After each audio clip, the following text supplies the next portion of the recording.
어떻게 살 것인가? 네, 우리 여기 장인규 소장님 모시도록 하겠습니다.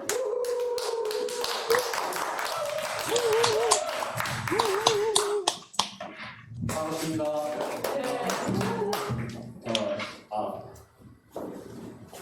네.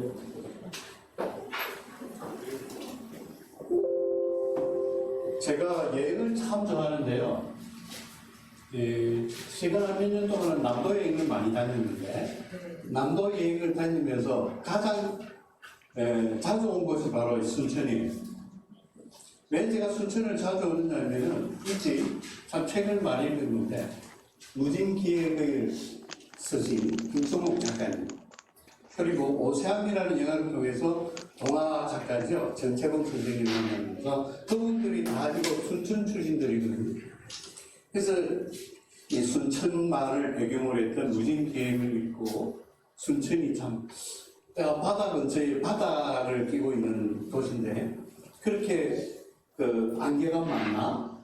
그 순천만의 안개를 보러 제가 제일 처음 순천만에 갔습니다. 순천이 안개의 도시였대요. 요즘은 많이 바뀌었다는데 안개 변화로. 그래서 오늘 이곳에 오신 우리 오프라인에 오신 선생님들 반갑고요. 그리고 지금 유튜브나 줌을 통해서 온라인에 계신 선생님들과 우리 모두는 저는 어떻게 보면 참 동반자라고 생각을 해요. 대부분 보면 강의를 듣고 계시는 분들은 작가거나 코치거나 그런 상담사거나 강사로 활동하시는 분들이 보통 줌에 많이 오시기 때문에 우리 모두 같은 방향을 향해서 가고 있는 동반자라는 느낌이 들어서 참 정말로 반갑고 기뻐요. 그런 어떤 그 영향력을 끼치는, 요즘 보면 그런 분들 다 우리 많은 거 인플루언서다 이렇게 고급진말로도 이야기를 하는데, 그런 의미에서 우리 이런 이야기를 한번 나눠봅시다. 만남의 의미에 대해서 한번 읽고 한번 이야기를 나눠보도록 하겠습니다. 좋은 만남에 대해서 한번 읽어볼까요? 네. 좋은 만남. 만남은 축복입니다.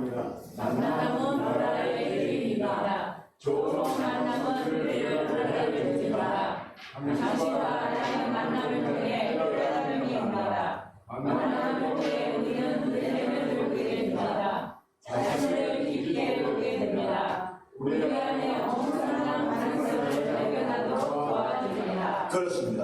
이렇듯이 우리의 만남은 어떤 우연이라기보다는 만날 수밖에 없었던 동반자로서의 어떤 필연이 아닐까 이렇게 생각하고, 좋은 만남은 도대체 뭐냐? 더군다나 우리가 시니어라는 소리를 들으면서 인생 후반전을 준비하고 그러한 삶을 살아가는 입장에서 우리의 삶을 한번 되돌아보고 생각하는 시간을 저와 함께 한 시간 동안 가져보는 것이 제가 오늘 이야기하고자 하는 전부입니다. 저는요, 치유와 성장이라는 말을 참 좋아해요. 그래서 제가 치유와 성장 인생 멘토다 이렇게 제가 블로그를 만들고 있는데, 원래 제가 대학에서는 산업공학을 전공을 했습니다. 그리고 퇴직을 앞두고 사이버대학교에서 상담심리를 배우고 퇴직을 하면서 대학원에 가서 심리학을 전공해서 오늘은 지금 상담사로 그리고 강사로서 이렇게 활동하고 있는데, 전통적인 측면에서 심리학은 정상에서 좀 아래에 처진 분들에 대한 심리적인 치유를 목적으로 했죠. 그러나 오늘날의 긍정심리학은 그 사람을 좀 더 좋은 곳으로, 높은 곳으로 성장시키고자 하는 것에 초점을 두고 있습니다. 그래서 저는 치유와 성장이라는 이 단어를 참 좋아하는데요. 이러한 치유와 성장 결국은 뭐냐? 사람을 변화시키는 것이죠. 체인지라는 것입니다. 그리고 저는 여러분들 스마트폰에서 네이버에서 인생 멘토 장인규를 검색을 해보시면 저희 모든 것을 저에 대한 정보를 다 가질 수 있기 때문에 제 소개는 이 정도로 하고요. 저와 함께 배움의 법칙에 대해서 한번 알아봅시다. 우리 속담에 명심보감에 이런 말이 있습니다. 남자 실교 장필관이요, 여자 실교는 장필추소다. 굉장히 어려운 듯하지만 쉽습니다. 남자는 배우지 않으면 완고해지고 어리석어진대요. 그리고 여자는 배우지 않으면 소외지는 솜씨가 거칠어진다고 합니다. 그래서 우리는 배워야 하는데요. 배움의 법칙을 그래서 저는 이렇게 만들었습니다. 제가 소리치면 여러분들 큰 소리 외쳐주세요. 네. 우리가 왜 배우느냐? 변화하기 위해서 배웁니다. 그래서 배우는 목적은 변화하기 위해서는 이렇게 제가 외치면 여러분들 배워야 한다. 이렇게 큰 소리 외쳐주시고, 배우는 것이 힘이다. 이렇게 외쳐주시고, 배워서 하면 남주자. 이렇게 크게 함께 외쳐보시기 바랍니다. 자, 변화하기 위해서는 배워야 한다. 배우는 것이 힘이다. 배워서 남자. 이러한 길을 우리 모두 같이 가고 계시죠? 네. 우리가 살면서 해야 될 것은 이 5가지가 반복돼요. 배우고, 채우고, 그리고 나누고, 다시 한번 비우고, 잠시 쉬면서 자기를 성찰하는 이러한 삶이 계속 죽을 때까지 돌아가는 것이 우리의 삶이다. 저는 그렇게 생각합니다.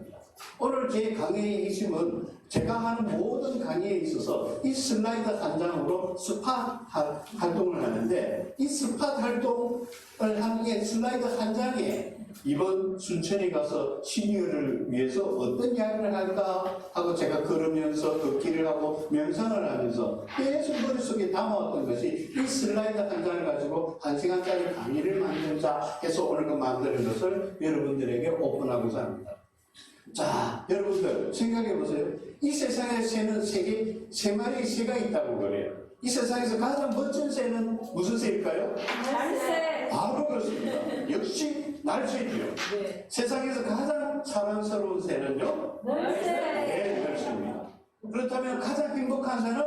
우리 새. 역시 우리 강사 선생님들 나와요. 이 3가지의 새를 가지고 1시간 동안 어떻게 강의를 만들었을까? 그 뚜껑을 한번 열어볼게요. 날새가 되기 위해서는요, 자기 성찰과 통찰을 해야 돼요. 그리고 내가 너와 만나서 좋은 날새와 널새가 되기 위해서는 우리는 윈윈 관계를 만들어야 돼요.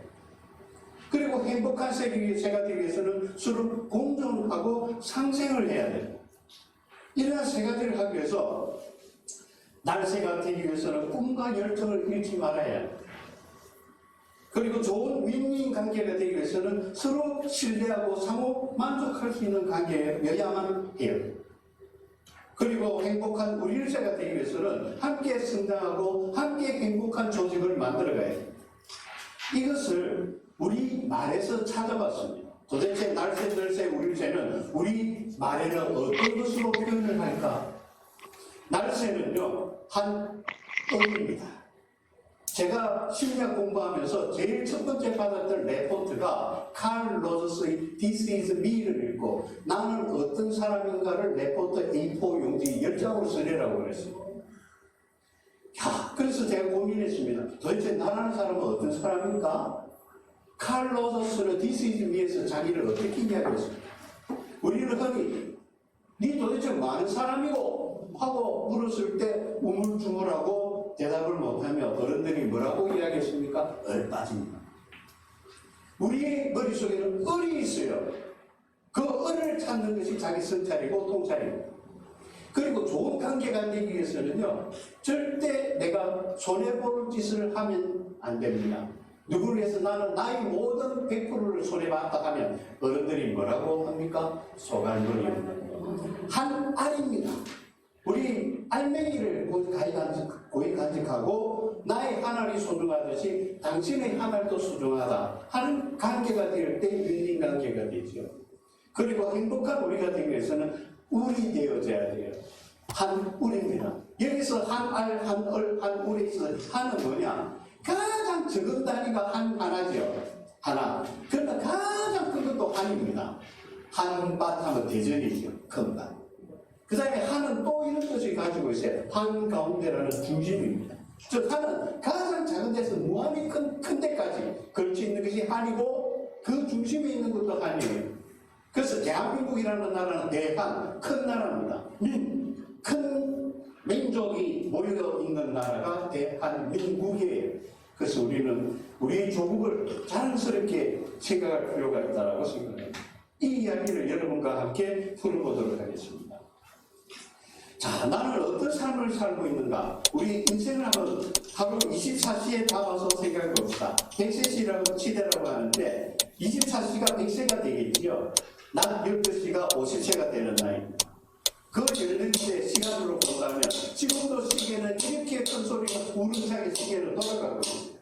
시간 속에 우리는 살고 있습니다. 나는 어디에 위치하고 있을까 한번 생각해 보자. 자, 우리 시니어분들 평소에 어떤 이야기를 많이 들었습니까? 여러분들은 노인이라고 불려지기를 원하세요? 어르신이라는 소리를 듣고 싶으세요? 아니면 나이가 드신 고령자라는 소리를 듣고 싶으세요?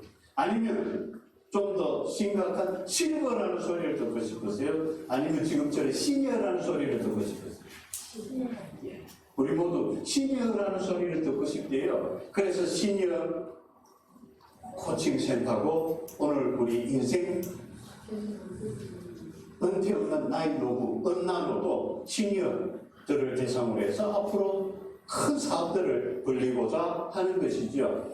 우리나라에 시니어 클럽이 있는데요. 이순재 선생님이 시니어 클럽 홍보대사로 계세요. 자, 우리 시니어들이 어떻게 앞으로 삶을 살아갈 것인가 그 이야기를 해보도록 하는데 우리가 인생을 살아가는 데 있어서 큰 5가지 계획을 세우고 살아가야 됩니다. 이 5가지 계획이 내 삶의 질을 좌우합니다. 첫째 생계입니다. 어떻게 살아갈 것인가. 그리고 신계, 어떻게 건강을 지킬 것인가. 그리고 가계입니다. 어떻게 우리의 살림살이를 꾸려갈 것인가. 그리고 노계, 어떻게 늙어갈 것인가. 그리고 사계, 어떻게 죽을 것인가. 이 5가지의 계획을 가슴에 품고 살아가야 될 나이가 지금 우리 때인 것이지요. 이제 이 한 알, 한 뿔에 대해서 한 가지 그 의미를 파악을 해보고 생각하는 시간을 가져봅시다. 여러분들 아포리아라는 소리를 들어보셨습니까? 아포리아. 예. 인문학이 그동안 라틴 지역을 중심으로 해서 아포리아라는 말이 생겼는데요. 해결하기 어려운 막다른 골목에 도달했을 때 그 상황을 아포리아라고 합니다. 한때 우리의 경제를 휘청거리게 했던 IMF와 같은 생각하는 것이 그런 것이 우리에게는 아포리아였죠. 그래서 외국의 원조를 도움을 받지 않았으면 우리는 살아나기 힘들었습니다. 이럴 때 필요한 것이 바로 인문학이라는 것이죠. 인문학은 도대체 뭐냐? 내가 열심히 노를 지어봤는데 일을 멈추고 밤하늘의 별을 쳐다보면서 내가 어디에 위치하고 있는지, 내가 제대로 방향을 가고 있는지 자기를 성찰하고 통찰하는 시간을 가지는 것이 인문학이 주는 우리에게 주는 교훈이지요. 그래서 우리는 밤하늘의 별을 보면서 제일 처음 찾는 게 뭡니까? 북두지성을 보고 북두지성 끝 지점에서 6배를 가면 북극성이 있어요. 아, 저기가 북쪽이구나. 이렇게 별자리를 보고 우리의 방향을 찾아가는 것이 인문학이 주는 우리에게 주는 지혜입니다. 도대체 인문학이라는 뭐냐? 문학은 인간이 살아가는 이야기를 쓴 겁니다. 역사는 인간이 어떻게 살아왔느냐 그 과정을 기술했지요. 그리고 철학은 인간이란 무엇인가 하는 것을 질문을 통해서 답을 찾아가는 것이 인문학입니다. 그래서 인문학은 인간이란 무엇이고 어떻게 살아가야 하는가 그것을 우리에게 가르쳐주고 있지요. 이것은 지식체계가 아닙니다. 인문학은 사람의 이야기입니다. 그래서 이러한 인문학을 통해서 자기 자신을 성찰하고 그것을 탁월하게 실천해 나가는 실용 분야 학문이 바로 인문학입니다. 결코 인문학은 어려운 것이 아닙니다. 우리가 로댕을 생각하는 사람을 보면서 많은 우스갯 퀴즈도 내고 했었는데 인문학에 대한 3가지 질문이 있어요. 첫째, 역사학의 아버지인 헤로도투스 역사라는 책을 썼지요. 이분은 우리에게 어떠한 것이 행복인가, 도대체 어떠한 사람이 행복한 사람인가를 묻습니다. 그리고 문학의 아버지인 호메로스, 일리어드와 오디세이를 통해서 나는 누구이고 나는 어디로 가고 있는가를 우리에게 묻고 있습니다. 그리고 우리가 잘 알고 있는 미켈란젤로 어떻게 살아야 할까 하는 인간의 소명에 대해서 가르쳐주고 있는 것이 인문학에 던지는 3가지 질문이죠. 이제 이 3가지 질문에 대해서 우리는 시니어로서, 액티브 시니어로서 제 인생 2막을 준비하는 입장에서 이 3가지 질문에 대해서 답을 하고 그렇게 살아가야 됩니다. 지금 그림에 화면에서 보는 것이 저희 인생 그래프인데요. 제가 연령대별로 행복했던 시절 그리고 불행했던 그 순간순간의 이벤트에 대해서는 숨겨놓았습니다만 제가 2019년도 말에 10월의 마지막 밤을 맞이할 뻔하고 하고 사고로 머리를 다치고 코마 상태에 빠져서 의식을 잃고 119에 실려서 중환자실에 들어갔습니다. 그때 밤새도록 제 집사람은 처음에는 긴가민가 하다가 나중에는 저 사람 포기해야 되겠다. 그리고 살아난다 하더라도 식물 인간이 되겠다라고 집사람이 결국은 고민했대요. 그러다가 제가 의식을 차리면서 깨어나고 한 달간 투병 생활하고 퇴원을 했습니다. 그때가 제 인생의 가장 불행했던 시간이었고 작년 말에 25년 만에 살던 집을 떠나서 이사를 했습니다. 지금 행복해요. 하루에 10,000번은 꼭 걷고 그러면서 제 건강을 지키면서 1년 동안 제가 그 35년 동안 피웠던 담배를 완전히 끊어버리고 술도 끊고 지금은 건강을 제 과거에 비해서 한 90% 정도 제 건강을 되찾았습니다. 그래서 우리는 나는 어떤 환경에 있고 어떤 행동을 하는 사람이고 어떤 능력을 가지고 있는지를 우리는 신경으로서 생각해 봐야 돼요. 그리고 자기의 정체성을 찾고 신념을 가지고 살아가야 됩니다. 우리가 죽었을 때 심판을 받는다고 하죠. 사자의 서라는 역사적으로 오래된 책이 있습니다. 이집트에서는 이런 이야기가 있죠. 사자의 서. 죽으면요 최후의 심판을 받아요. 갈 때 우리 영화나 책에서 많이 봤던 야비무스 죽음의 시인이죠. 저승사자의 손을 잡고 심판을 받으러 갑니다. 여기에 심장을 조울에 올리고 마트라는 진실과 정의의 열쇠의 머리에 있는 깃털을 빼서 죽게 심장과 마트의 깃털을 올려서 달아서 재료를 많이 줘. 질문에 답을 못하면요 심장이 팍 내려가요. 그러면 암부터라는 동물이 심장을 먹어버려요. 그러면 천국도 지옥도 못 가고 평생 부활도 못 하고 그걸로 끝.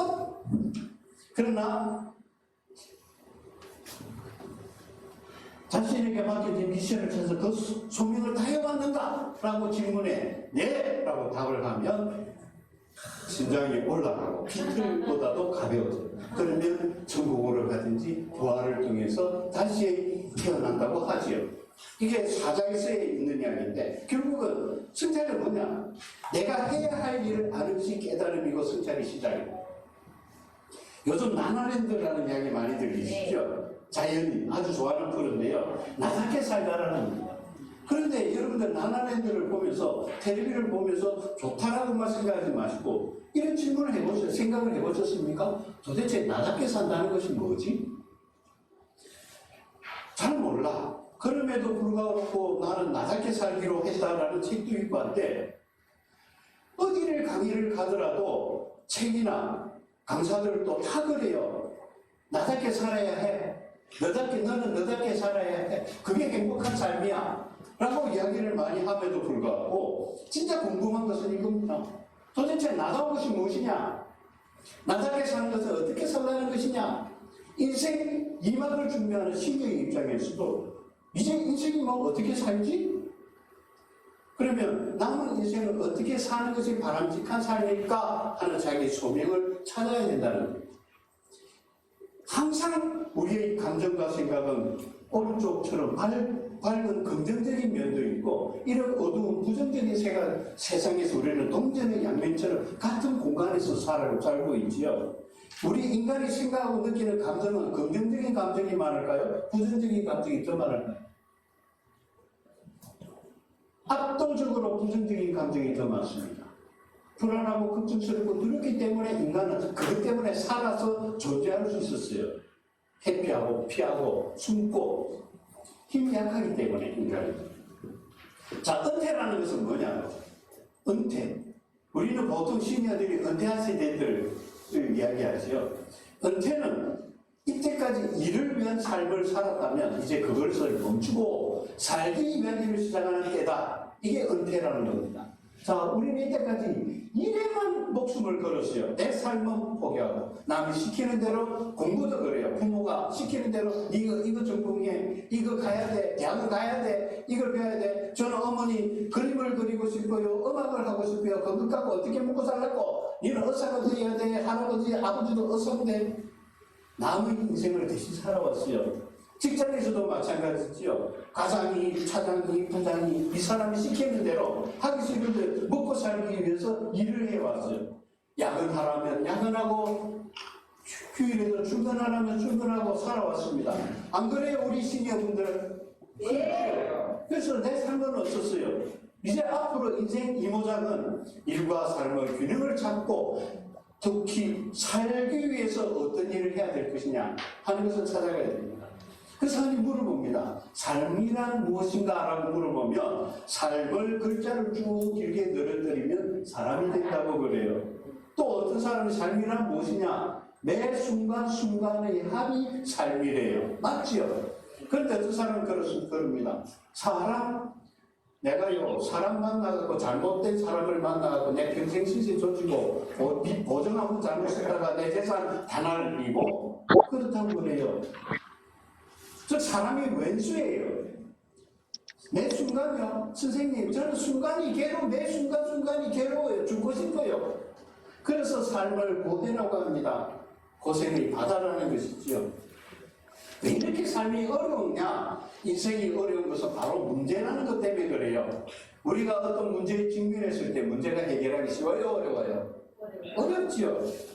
그게 고통스럽다는 겁니다. 인생을 산다는 것은, 자, 문제, 이게 트윗인가요? 속담이 있죠. 걱정해서 걱정이 없어지면 걱정이 없겠네. 오래 있어요. 네. 걱정해서 걱정이 없어지면 걱정 없죠. 근데 아무리 걱정하더라도 걱정이 없어집니까? 아니죠.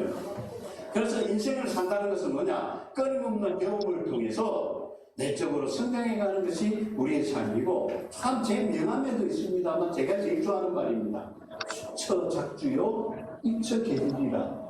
어려운 말 같지만 수처라는 것은 뭡니까? 우리 만나는 상황입니다. 상황은 매일 똑같아요. 계속 환경은 바뀌고 내 상황은 다 변화가 이루어지죠. 어떠한 상황에서도 작주, 그 속에서 내가 주체적으로 주인으로서 살아가면 입처, 내가 뒤지고 있는 그것이 기진, 진실된 삶의 공간이다라는 겁니다. 여기 말의 핵심은 주도적으로 살자, 주인으로서 살자라는 것이지요. 여러분들, 빅터 프랭클 아시죠? 어미 치료를 만든 죽음의 수용소, 독일의 포로소에서 살아남았습니다. 가스실이 들어가지 않고. 그래서 만드는 것이 어미 치료라는 것이죠. 빅터 프랭클은 이렇게 이야기합니다. 우리 삶은 자극과 반응 사이의 공간이 있다. 우리는 매일 어떤 자극을 받아요. 그 자극에 대해서 반응을 하죠. 거기서 우리는 뭘 합니까? 어떻게 반응할 것인가를 자유로서, 내 의지로서 선택의 자유가 있습니다. 그 공간에는 공간뿐만이 아니라 시간도 존재하고 있고요. 내가 만나는 인간이 존재하기도 합니다. 그래서 삼간이라고 하죠. 인간과 시간과 공간 속에서 내가 선택의 자유가 있는데, 이 선택의 자유라는 것이 뭡니까? 그 어떤 자극과 반응에서 선택할 것입니다. 조금 전에 우리 임동규 박사님이 사람의 체질에 대해서 얘기했습니다. 태양이 잘못된 맞지 않는 것을 선택했다면 건강할까요? 아니지요. 자기 체질에 맞는 것을 알아야 선택할 수 있습니다. 내가 자유스럽게. 인생을 BCD라는 이야기를 우리 강사분들 참 많이 하시죠. C는 뭡니까? 탄생과 죽음 사이에 C가 있다. C는 저는 찬스라고 생각해요. 많은 기회가 있다. 그 기회 속에서 무엇을 초이스 선택할 것이냐? 선택한 것을 어떻게 도전하고 변화할 것이냐? 이루어서 하는 것이 우리 삶이라는 겁니다. 중요한 것은 내가 선택해야 된다는 것이죠. 남이 선택을 한 것을 내가 그것을 받아서 하는 것이 아니라 이제 시니어로서 주도적으로 내 삶을 살아가야 된다는 겁니다.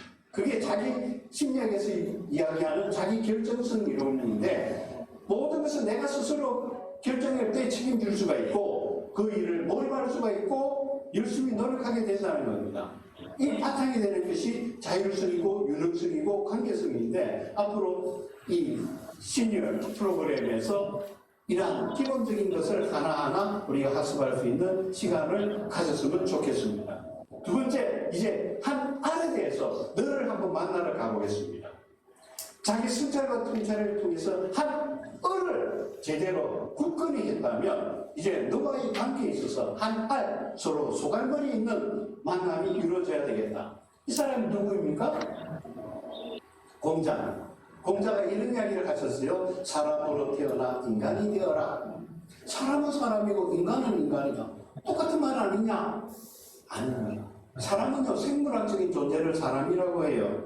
그렇다면 인간은 뭐냐? 사람으로 태어나서 인간은 한자를 보면 두드러집니다. 사람 한자는 두 개가 기대고 있어요. 서로 받쳐줘야 설 수가 있어요. 그리고 간은 뭡니까? 사이 간입니다. 너와 나 사이에 사이를 연결시키는 관계, 그게 인간이 된다는 것이죠. 저 관계를 제대로 맺는 그것이 인간입니다. 그래서 인간은 인간의 관자를 보세요. 두 개의 문 기둥이 있어요. 하나는 주체성이고 하나는 관계성입니다. 주체성은 한 날새가 자기 주도적인 삶을 제대로 이제 살아가겠다 하는 것을 깨달았을 때 주체성이 형성이 되죠. 그리고 만남을 통해서 제대로 된 관계성을 형성할 때 이 문이, 기둥이 쓰러지지 않고 튼튼한 하나의 집이 됩니다. 저는 결혼 주례를 우리가 부탁할 때 가면 이 이야기를 꼭 해요. 이제 남편과 아내로서 한 집을 지을 때 하나는 남편의 기둥, 하나는 아내의 기둥이다. 이런 간이 되었을 때 날 1 밝은 아기가 태어난다는 것이죠.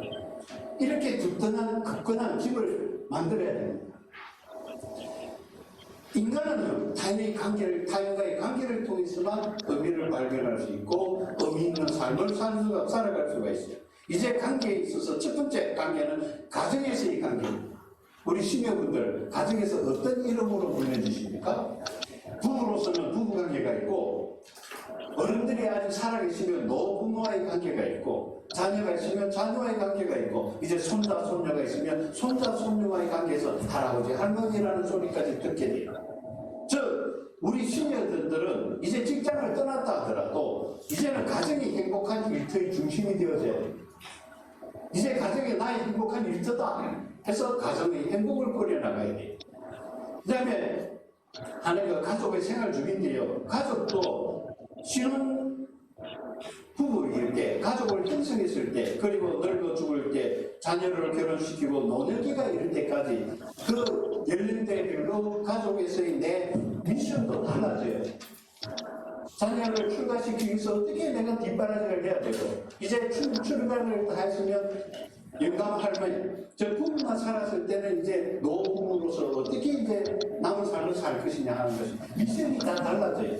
이게 가족에서의 생활 주기입니다. 이제 이걸 찾아야 된다는 것이죠. 덴마크 행복한 사람들, 세계에서 가장 행복한 집단이 덴마크 사람이라고 하는데 그 사람들의 라이프 스타일을 휘게라고 하죠. 스페인에서는 코지 프라이데이라고 합니다. 저 가족과 이웃과 즐거운 시간을 가지는 것이 주로 금요일날 이루어지는 모양이죠. 우리나라에서는 금요일날 무엇이 있습니까? 휘게가 있습니까? 코지 프라이데이가 있습니다. 한국에서는 불금이 있죠. 그리고 불금에는 뭡니까? 오늘 불타는 저녁 마시자. 저 이 문화는 아닌 것 같아요. 이제 불타는 금요일을 우리의 건강한 프라이데이로 새롭게 저는 만들어 가야 된다고 생각합니다. 자, 이제 조직에서의 관계를 봅시다. 행복의 90%는 인간관계이라고 그래요. 가장 스트레스를 많이 받는 것도 인간관계에서 생기는 스트레스가 가장 크대요. 이게 우리의 조직에서의 관계의 모습입니다. 이걸 이제 바꿔야 돼요. 미국의 한 마을인데요. 왜 이 로제토라는 마을인데, 자그마한 마을인데, 이 마을은 미국의 어떤 마을보다도 심장병 환자들이 거의 없대요. 그 통계를 보고 의사들이 팀을 꾸려서 그 마을에 역학조사를 갔습니다. 역학조사한 결과를 가지고 책을 냈는데 그게 로제토 마을의 스토리라는 책이 나왔죠.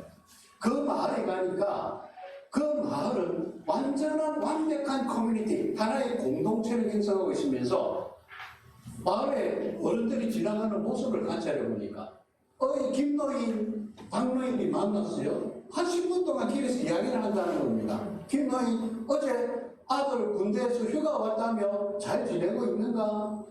시집간 큰딸은 잘 사는가? 가족의 대소사까지도 이웃 사람들 다 같이 알고 지내더라는 것. 이런 것처럼 하나의 공동체로서 하나의 집단으로서 생활하니까 로제토 효과라는 말이 생겼지요. 이것을 심리학자들은 집단사회 심리학이라고 합니다. 융은 한 사람 한 사람에 대해서 개별적으로 분석한 것이 프로이드라고 한다면 인간의 의식, 무의식, 전의식도 그것을 집단 속에서 찾아본 것이 융입니다. 그래서 이런 말이 제 집단적 효능감이라는 겁니다. 우리의 전통이라는 것도 마찬가지죠. 어떤 마을에, 어떤 학교에는 어떤 전통이 있다. 이런 것이 하나의 집단사회 심리학입니다. 예를 들어 볼게요. 위켄도 이 포스트가 세계적으로 유명한 포스트인데요. 2차 대전 때 독일과 미국, 유럽 연합군이 전쟁을 할 때 전쟁에서 이기기 위해서는 무기를 빨리 생산해야 되겠죠. 총을 쏘는데 총알을 누가 빨리 많이 만들어내느냐. 그래서 여성들도 전부 일제에 나가서 총알 만들고 군수부자를 만들었어요. 그때 만들어진 포스트입니다. We can do it. 우리 여자들도 할 수 있다. 우리 강혜경 교수님도 아까 우리 했잖아요. 우리 할 수 있다. 이렇게 해주는 겁니다. 특히 이 포스터는요, 패러디가 많이 되어가지고 오늘날은 여성주의 상징으로 We can do it. 남자들만 권력을 잡을 수 없다. 우리 여성들도 할 수 있다. 하나의 여성주의 대명사로서의 어떤 국어가 We can do it인데 이게 바로 집단적 효능감이라는 겁니다. 마이클 조던 아시죠?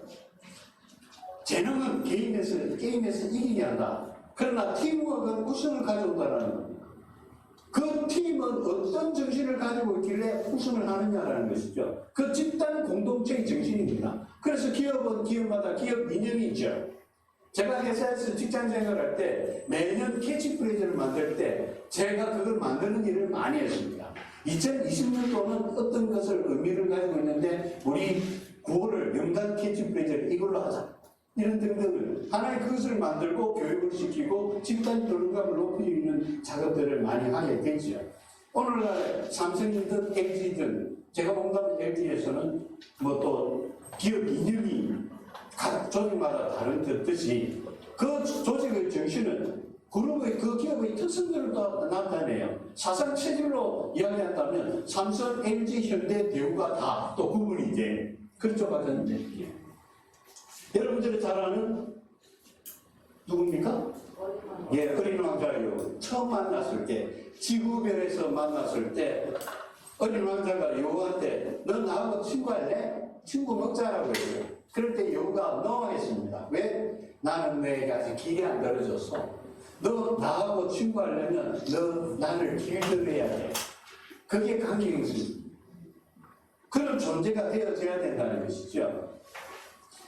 자, 그런데 우리는 잘못된 만남이라는 노래도 있지만 그 잘못된 만남을 통해서 이혼도 하고 부모 자식 간에도 싸우고 자식은 가출하고 하지요.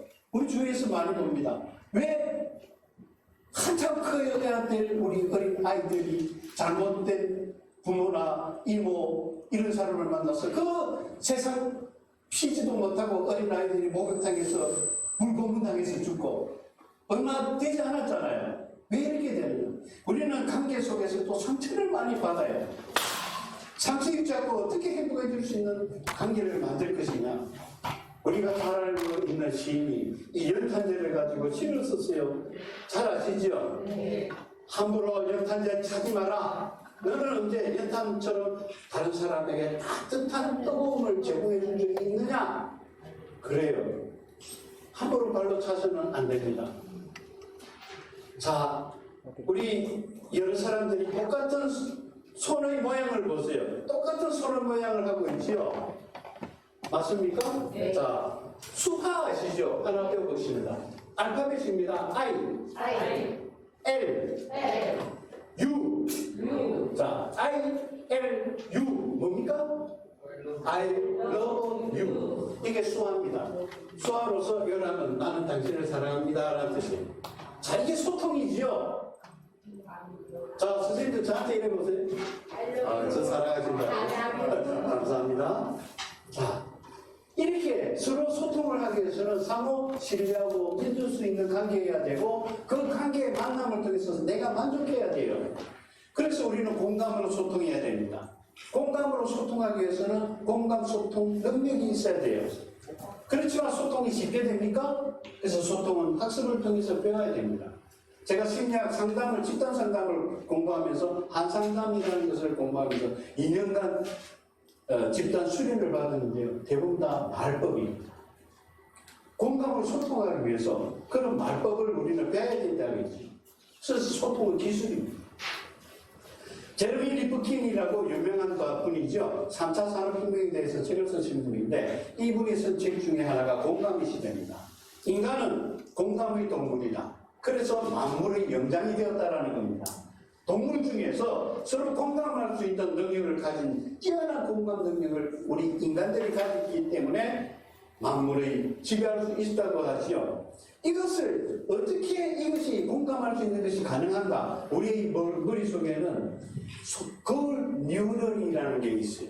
뉴런, 세포와 세포가 결합시키는 뉴런, 결합을 하지요. 그렇게 거울 뉴런이 있는데 이 거울 뉴런이기 때문에 우리가 아이가 태어났을 때 부모님들이 까꾸 하면 아이가 따라합니다. 쪼막쪼막, 곤지곤지, 새새새 다 따라하죠. 모방에서 출발합니다. 인간의 학습은 모방에서 출발해요. 부모님이 하는 걸 보고 모방하면서 학습을 하고 그것이 이제 나이가 들면서 머릿속에 얼이 지어지면서 이제는 공감도 하고 이해를 하고 생각을 하는 것으로 감정도 느끼면서 발달을 하죠. 그러나 거울 뉴런이 다치게 되면 심한 질병을 갖게 되는데 대표적인 병이 거울 뉴런이 다치거나 깨지거나 파괴를 하면 자폐증입니다. 자, 우리가 어떤 조직에 있어서 내만 존재하는 게 아닙니다. 우리 시니어 세대들은 아내가 있고 자녀들이 있고 손자 손녀도 있을 수 있습니다. 경로당에 가면 동료가 있습니다. 그래서 많은 이 조직 사회 속에서 여러 집단들을 만나게 되는데 특히 한번 보십시오. 우리 시니어분들은 대부분 베이비붐 세대들이 많아요. 제가 베이비붐 1세대입니다. 그런데 우리가 성장한 세대들을 보십시오. X세대가 있고 밀레니얼 세대가 있고 심지어는 1990년대 중반 유생은 Z세대라고. 이런 세대들과 10년 차이가 나도 세대 간의 격차를 느끼게 됩니다. 요즘은 중학생들, 초등학생들도 중학생하고 세대 차이 나네. 어느 소통이 안 돼요. 그만큼 소통하기가 힘들어지죠. 그렇다면 우리 시니어 세대, 시니어분들은 이렇게 젊은 후배들하고도 소통할 수 있는 걸 배워야 돼요. 어떤 걸 통해서? SNS에서 유행하는 말도 배워야 됩니다. 그래서 나의 소통 스타일을 알고 바람직한 소통 모델을 찾아서 학습을 통해서 소통하는 것도 배워야 돼요. 이제 한 알을 지나서 이제는 한 뿔의 세계로 한번 들어가 보도록 하겠습니다. 우리는 공동의 목표를 위해서 가정에서도 공동의 목표가 있고 어떤 조직이든 간에 공동의 목표가 있어요. 그 밑바탕에는 신뢰로운 관계를 먼저 형성해야 됩니다. 그 속에서 상호 존중하고 책임을 줄 수 있는 관계가 되고 좋은 것은 같이 함께 먹고 나누는 상생하는 지혜로운 존재가 되어져야 되겠죠. 자, 공존은 쉬워요. 일단 조그만 곳에 사람과 펭귄도 공존할 수가 있습니다. 공존. 우리는 한반도라는 좁은 땅덩어리에서 남한과 북한이 공존하고 있어요. 함께 살고 있습니다. 공존입니다. 그러나 상생은 다르죠. 직접 살아갈 수 있도록 서로 도와주고 하는 관계로, 공존에서 상생으로의 관계로 우리는 한 걸음 더 발달을 해야 됩니다. 미국 일리노이 대학교 에더 다이너라는 심리학 교수가 책을 냈는데요. 조사를 했고 행복한 사람은 어떤 사람들이냐? 주위에 친구들이 많더라는 겁니다.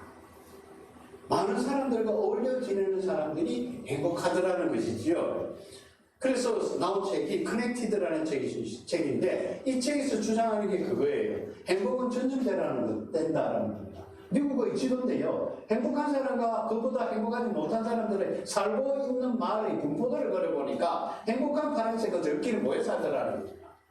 저 행복은 전염된다는 것이고 같이 전염된 행복한 집단들 사람들끼리 모여서 산다. 경제에서 이런 말도 있죠. 돈 벌고 싶어요? 부자 되고 싶어요? 그러면 부자 되는 사람, 부자가 많은 사람 동네 가서 이웃처럼 살아요. 전염된다는 것이. 이 사람 아시죠? 예, 누굽니까? 페이스북 마크 주커버그 부부입니다. 아이를 놓고 전 재산의 52조를 사이에 기부했어요. 내 아이가 소중한 만큼 너와 어린이들 모두에게 좋은 세상을 만들어줄 책임을 아빠, 엄마로서 크게 느낀다 해서 재산의 99%를 기부를 했습니다. 이런 사람들이 많아요. 빌 게이츠가 그랬고 워렌 버핏이 그래요. 이런 사람들을 우리는 뭐라고 합니까? 노블리스 오블리주라고 사회에 절대적으로 공헌하는 사람들을 높이 우리로 존경을 하지요. 자, 봅시다. 강원도 강릉에 가면요, 한울타리 마을이라는 것이 있어요. 한울타리를 만들고 커뮤니티에서 생활하자는 것이죠. 자, 노블리스 오블리주가 지도층의 책무라고 한다면 나이가 많은 선배 세대, 어르신들, 우리의 시니어 세대들이 시니어 오블리주, 프랑스 발음으로 세니어로 오블리주로 살자. 이것은 뭡니까? 어른들이 책무라는 겁니다. 이제 어른들은 꿀이 되어줘야 돼요. 제가 부모님이 다 돌아가셨습니다. 우리 집사람의 부모님도 다 돌아가셨습니다.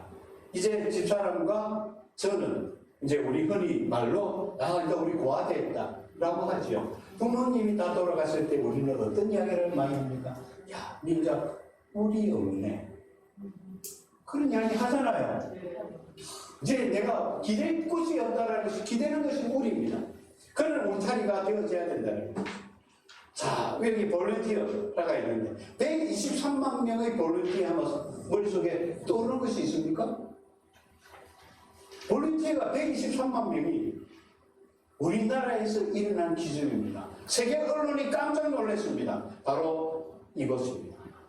우리가 잘 알고 있는 태안에 기름 유출이 되어서 태안의 바다를 완전 기름덩이를 채웠을 때 세계적인 학자들은 이렇게 이야기했습니다. 다시 옛날로 돌아간다면 수십 년이 걸릴 것이다 라고 했죠. 자, 그런데 그 결과는 2007년도에 태안이 기름 유출이 났는데 2008년도에 태안 앞바다의 기름이 69%였어요. 그러나 6년 뒤인 2014년도 기름 잔존 유증 제로 판정을 받았습니다. 세계에서 깜짝 놀랐어요. 우리는 그런 민족입니다. 그래서 우리는 대한민국이고 대한민족이고 한민족이에요. 이것을 우리는 깨달아야 됩니다. 그렇게 살아가야 돼요. 이제 제 이야기를 마치면서 100세 시대라고 합니다. 100세 시대는 가슴이 통하는 시대여야 됩니다. 이제 내 안의 열정을 찾아야 돼요. 시니어가 돼가지고 은퇴했기 때문에 이제는 쉬어야 되겠다. 이제 뭐 해야 되지 않겠나? 이제 뭐 내가 나이가 몇인데 이제 너가 뭐 하겠노? 이런 무기력, 게으름이 시니어를 막는 가장 큰 질병이에요. 무기력과 게으름을 물리치고 누구나가 가지고 있는 내 안의 자그마한 열정이라도 우리 다 가지고 있습니다.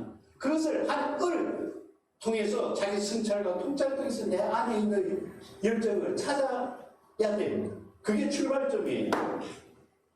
자, 꿈을 꿔야 됩니다. 의미 있는 삶 속에서 뭔가를 성취하고자 하는 것이 꿈이지요. 그래서 이런 이야기를 합니다. R은 V다, VD다. Realization, Vivid Dream. 즉, 생생하게 꿈을 꾸면 이루어진다라고 누구나 이야기를 해요. 맞습니다. 그러나 여기서 아주 중요한 것이 빠져 있습니다. 선생님, 아무리 꿈을 꾸고 생생하게 꿈 꿨는데 안 이루어져요. 끌림의 법칙 웃기고 있네. 내한테 끌리는 것이 아무것도 없어요. 감나무 밑에서 감 떨어져라 기다려도 아무리 기다려도 안 떨어져요.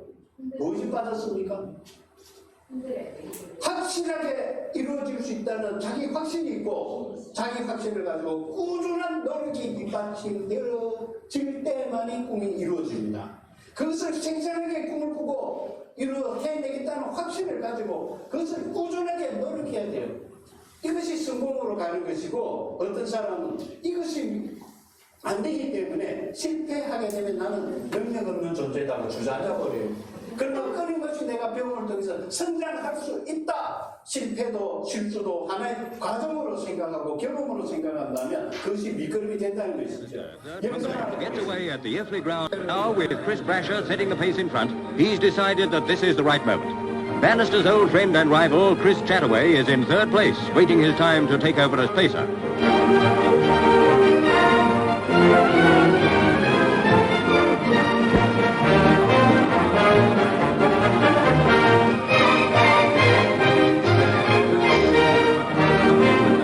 After 2.5 laps, Brasher gives way to Chataway. Bannister, a superb tactician, has suffered some criticism in the past for adopting.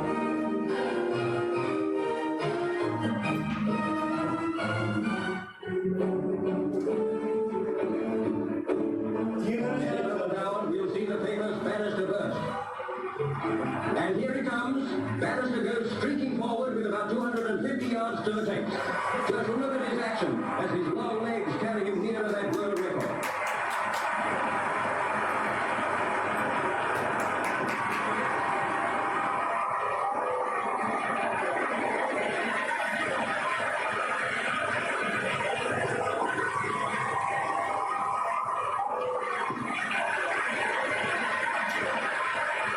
And Bannister has done it. Well, he's out on his feet. His coach and team manager tell him he's a...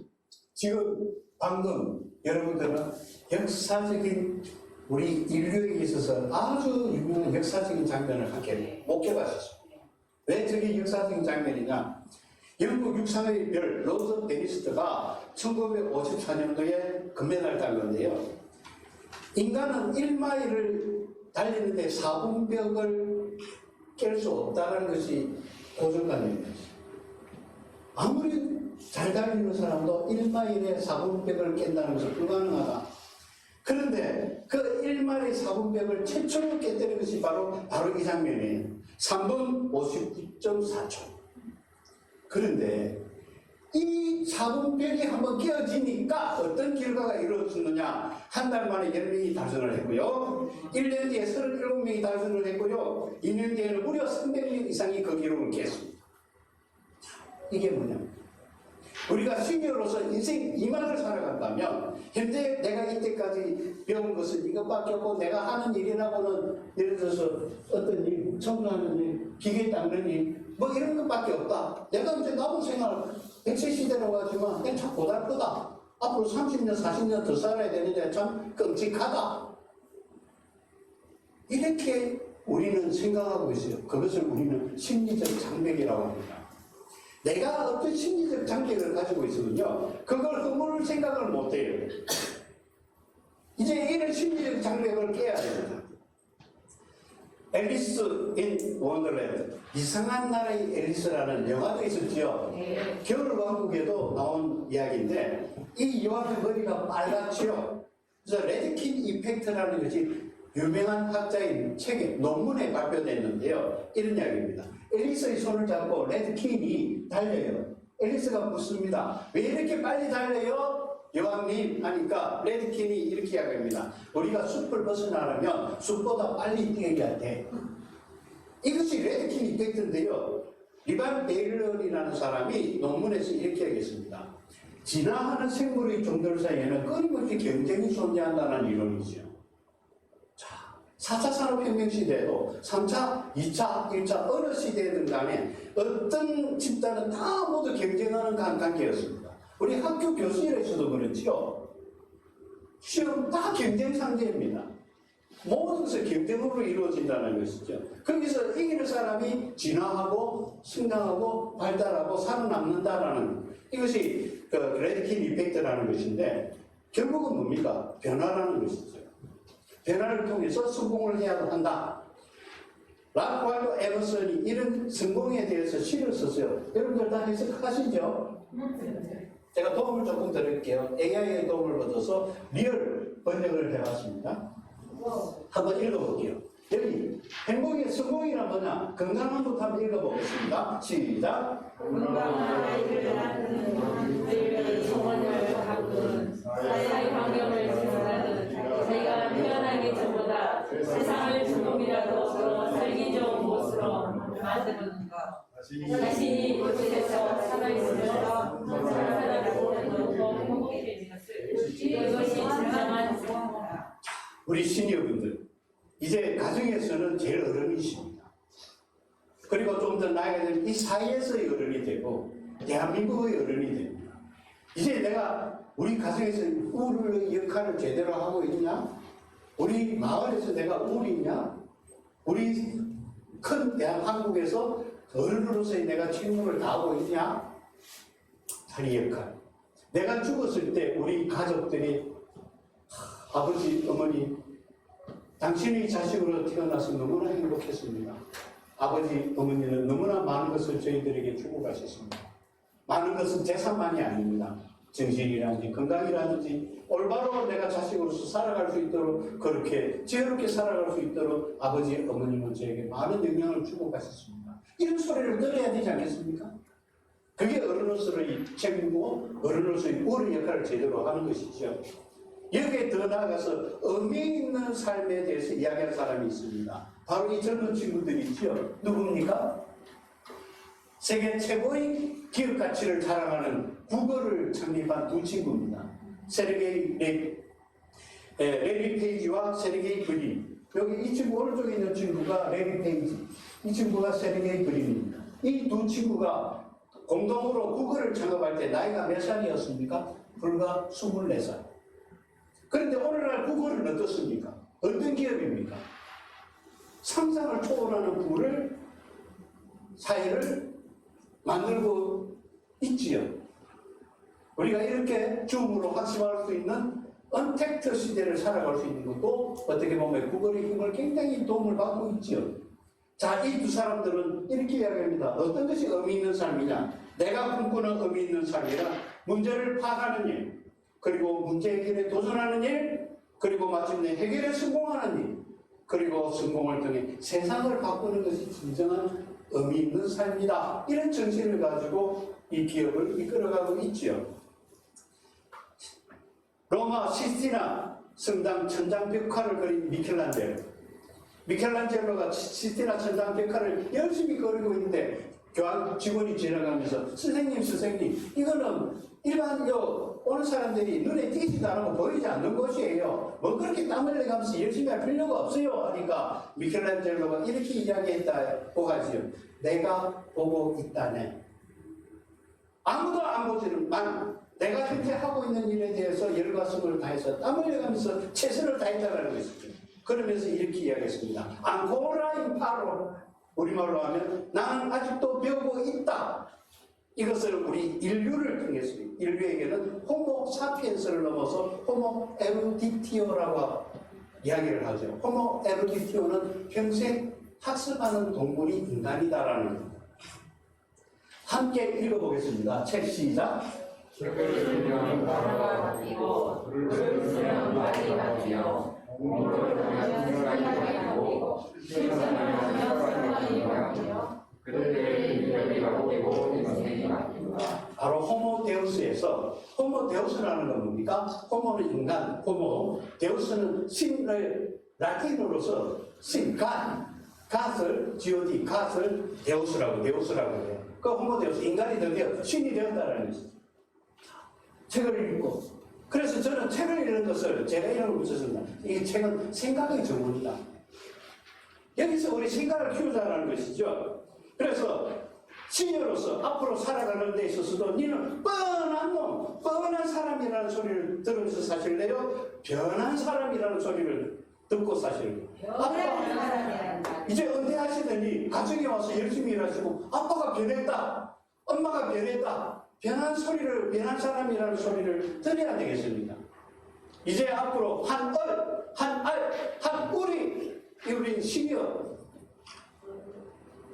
코칭 센터에서 앞으로 여러분들과 함께 이런 시간을, 이런 강좌를 통해서 변한 사람이 되어보는 그런 삶이 어떻겠어요? 플라톤이 존재의 목적에서 이야기했습니다. 인간은 존재의 본래 목적에 따라서 살아가야 하는 존재다. 인간의 존재 목적이다. 그게 바로 마트 사자이스에서 이야기한 내 소명의식대로 살아가야 된다는 것이고, 가장 나다운 것은 무엇이고, 진정 내가 좋아하는 것은 무엇이고, 내가 몰입해서 잘하는 것은 무엇인지 찾아서 날새, 널새, 우릴새가 되어져야 된다는 것이고, 생각 속의 인문학이라는 전문 용어를 빌려서 이것을 이야기하면서 제 시간을 마치도록 하겠습니다. 날새는요, 바로 꼴값 하자는 것이죠. 꼴값. 내 스타일대로 살자. 제가 상기역 7개라는 걸 여러분들 아시죠? 상기역, 깨, 걸, 꼴, 끼, 건. 이거요. 도대체 그런 것이 인터넷에 류포시킨 장본인이 뭔지 압니까? 접니다. 제가 천리안 시대에 상계역 7개라는 신문에 난 단어를 보고 요거 가지고 교육용 교환을 만들어 신문들 교육시키면 좋겠다 해서 천리안 시대에 글을 쓰고 낙동문학계 제가 뭐 활동하는 개간지에 그 글을 올리고 동호회 카페 이런 데 막 올렸는데 똑같은 내용으로 지금 복사돼서 붙인 이렇게 쫙 퍼졌어요. 그래서 꼴값하고 살자. 그다음에 윈윈 관계에서 우리는 만남을 통한 명함을 주고받습니다. 누구누구입니다. 이제 이름값을 하고 살아야 돼요. 내 이름이 소중하듯이 상대방의 이름도 명예롭게 존중해주자. 그 다음에 마지막 우릴새가 있어서 나이값을 하고 살아야 돼요. 나이값을 하고 살 때 우리는 우리라는 우리 될 수 있는 거예요. 꼴값, 이름값, 나이값 잊지 말고 그것을 하면서 우리는 살아갑시다. 인생의 오색춤. 우리 양성필 교수님하고 지인인데요. 그 생태학자, 지식생태학자 아시죠? 유영만 교수. 네. 인생의 오색춤을 추자고 그래요. 우리의 세상 공간 속에서 함께 오색춤을 춥시다. 가춤, 자기의 자질을 펴야 돼요. 그 다음에 맞춤, 상대에 맞추어 가야 돼요. 그리고 낮춤, 겸손하고 포용할 수 있어야 돼요. 낮춤. 그리고 멈춤, 때로는 쉬면서 방향을 내가 어디에 있는지 위치를 찾고 멈추면서 자기를 성찰해야 돼요. 그리고 막춤, 자유롭고 창조적인 것을 바라야 되는 막춤이 춤 중에서 최고죠. 이런 오색춤을 함께 추실 준비가 되었습니까? 우리 시니어분들 이제 즐겁게 오색춤을 추면서 우리가 바로 이렇게 살아가는 꿈을 이 시니어 대해봄 코칭 센터를 통해서 같이 더불어 성장하고 행복한 우리 시니어들가 되었으면 좋겠습니다. 자, 준비되셨죠? 네. 출발합니다. 네. 감사합니다. 네, 취미와 성장의 그 인생 멘토님이신 장인규 소장님께 큰 박수 다시 한번 부탁드리겠습니다. 네, 여러분 긴 시간 동안 고생 많이 하셨습니다. 그래도 즐거우셨죠? 네. 네. 오늘 네네. 고생인데 마지막 박수 한번 주세요 우리. 네네, 이따가도 한번 쳐보도록 하겠습니다. 오늘 이렇게 귀한 특강을 준비해주신 양성길, 임동구, 장인규 세 분의 교수님들과 오랜 시간 동안 참여해주신 모든 여러분들에게 진심으로 감사를 드립니다.